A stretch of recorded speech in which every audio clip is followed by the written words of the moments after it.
இன்றைக்கி சண்டே எனக்காக அம்மா ஸ்பெஷலாக லஞ்ச் ரெடி பண்ணியிருக்காங்க. என்னென்னு சொல்லுங்கம்மா. இன்றைக்கி வந்து ஸ்பெஷல் லஞ்ச் ஜும்மா பார்க்கலாமா. இது வந்து திண்டுக்கல் பிரியாணி மசாலா, அதாவது ஹேமாஸ் கிச்சன் ஃபுட்ஸு திண்டுக்கல் பிரியாணி மசாலா வச்சு செஞ்ச மட்டன் பிரியாணி. திண்டுக்கல் மட்டன் பிரியாணி. சரியா, கொஞ்சமாக தான். திடீர்னு நான் வந்து குழம்பெல்லாம் வச்சதுக்கு அப்புறம் தான் ஞாபகம் வந்துச்சு, சரி பிரியாணி செய்யலாமேன்னு. அதனால் மட்டன் பிரியாணி.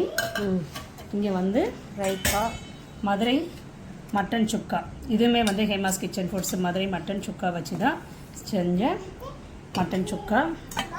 இங்கே வந்து 65 சிக்கன் 65. இங்கே வந்து ஆதிரன் செஞ்ச பப்பு பூவா. இது கூட வச்சு சாப்பிட்ற, இது பிரட்டி சாப்பிட்றதுக்கு ரசம்.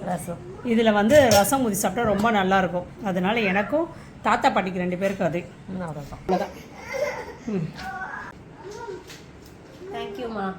தேங்க்யூ. சாப்பிட்ட பார்த்து சொல்லுமா.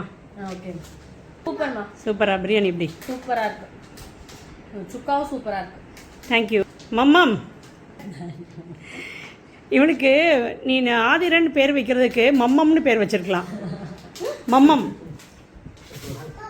மம்மம்